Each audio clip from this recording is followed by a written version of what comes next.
I've noticed yellow spots in my lawn recently. My first thought was that my lawn service had spot sprayed weeds, but it's definitely something else.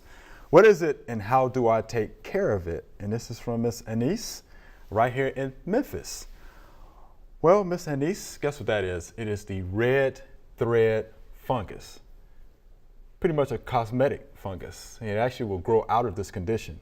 But you have to think about our conditions this spring. It was wet, it was cool. Wet, cool conditions, you're gonna have fungal diseases. This just happens to be red thread fungus.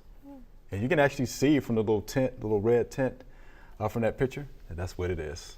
I've seen it in neighborhoods throughout Shelby County this spring, again, because of the conditions. Don't worry about it. You don't have to treat it with a fungicide. It will grow out of it as it starts to warm up. No need to treat it.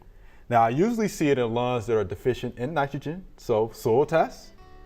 Okay, let's see what our nitrogen levels are.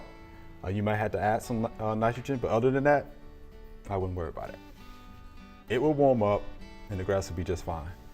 We hope you enjoyed the video. We have hundreds more. To subscribe, just click below.